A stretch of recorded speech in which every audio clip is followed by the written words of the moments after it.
भगवान लकड़ी और पत्थरों में नहीं, हमारे मन में रहते हैं। अगर हमारे विचार शुद्ध हैं तो हमें किसी भी मूर्ति में भगवान नजर आएंगे, अन्यथा वह हमें पत्थर की प्रतिमा ही लगेगी। यह हमारी भावना ही है जो किसी पत्थर की मूर्ति को भगवान बना देती है। विश्वास संपूर्ण समर्पण पर आश्रित होता है, चाहे वेदों का अध्ययन हो या फिर अच्छे विचार। बिना विश्वास और समर्पण के पूर्ण नहीं होते। आधे अधूरे मन से किए गए कार्य कभी भी पूर्ण नहीं होते। हम किस भाव और भावना से भगवान की प्रार्थना कर रहे हैं, यह महत्वपूर्ण है। यह बात मायने नहीं रखती है कि भगवान की प्रतिमा पत्थर की बनी हुई है या सोने की। मायने रखती है तो भावना। बिना विश्वास और भावना के सोने की मूर्ति भी सजावटी वस्तु के समान है। भगवान भक्त की श्रद्धा और भक्ति देखकर प्रसन्न होते हैं, न कि उनकी समृद्धि को देखकर। इसलिए हर किसी को भगवान की प्रार्थना पूरी श्रद्धा और भक्ति के साथ करनी चाहिए। भगवान कहाँ रहते हैं? क्या वे सोने, चांदी और पत्थर की मूर्ति में रहते हैं? यह सबके लिए एक बहुत बड़ा प्रश्न है। भगवान को सोने चांदी से कोई मतलब नहीं है।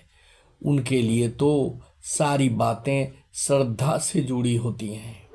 अगर भक्त के मन में भगवान के प्रति सच्ची भावना और श्रद्धा है तो वे उनके हृदय में रहते हैं। भगवान उनकी प्रार्थना सुनते और स्वीकार करते हैं। जो सच्चे मन और पूर्ण समर्पण से उनकी पूजा करते हैं, भगवान उसी जगह पर विराजमान होते हैं जहाँ पर उन्हें याद किया जाता है।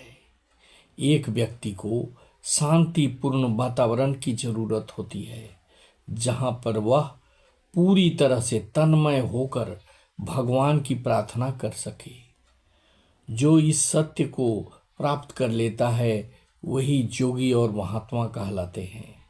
एक संतोषी व्यक्ति हमेशा खुश रहता है। आपके पास जो कुछ भी है उसमें ही संतुष्ट रहना सबसे बड़ी खुशी है। जब आप अपनी तुलना दूसरों से करना बंद कर देते हैं ना, तो आप एक प्रकार की शांति और संतोष का अनुभव करते हैं। लालच की कोई सीमा नहीं होती। जब एक लालच की संतुष्टि होती है तो उसका स्थान दूसरी इच्छा ले लेती है। यह एक किस्म की बीमारी है। इससे सिर्फ महान लोग ही बचे हुए हैं। दूसरों के लिए अच्छा सोचना और उसकी मदद करना ही सच्चा धर्म है। मनुष्य की सेवा करना भगवान की सेवा करने के समान है। किसी भी व्यक्ति का सबसे बड़ा शत्रु उसका क्रोध है। प्रत्येक व्यक्ति को इससे ऐसी ही भयभीत होना चाहिए जैसे वह मृत्यु के देवता से भयभीत होता है। जो अपने क्रोध पर नियंत्रण नहीं कर पाता वह समाज में अपने सम्मान और स्थान को खो देता है। लालच बैतरनी नदी की तरह है। संसार में रहते हुए व्यक्ति के मन में एक नदी सी चलती रहती है। वह नदी उसका लालच है। लालच की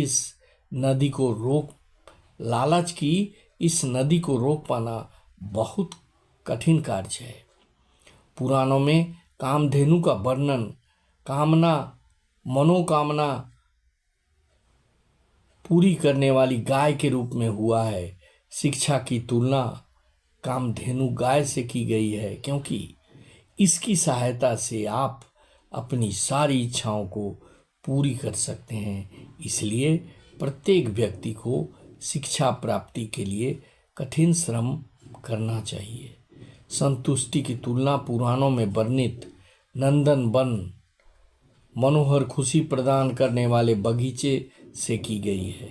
एक संतुष्ट व्यक्ति हमेशा अभूतपूर्व खुशी का अनुभव करता है।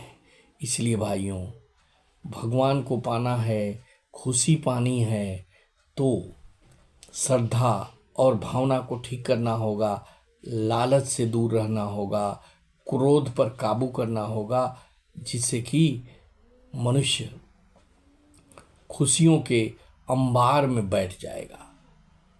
मनुष्य के पास अपार खुशी होगी, अपार संतुष्टि होगी। इसलिए इन बातों पर ध्यान देने की आवश्यकता है। अगर यह वीडियो अच्छा लगा तो इसे सब्सक्राइब करेंगे, शेयर करेंगे और लाइक करेंगे। Thank you very much. जय हिंद, वंदे मातरम।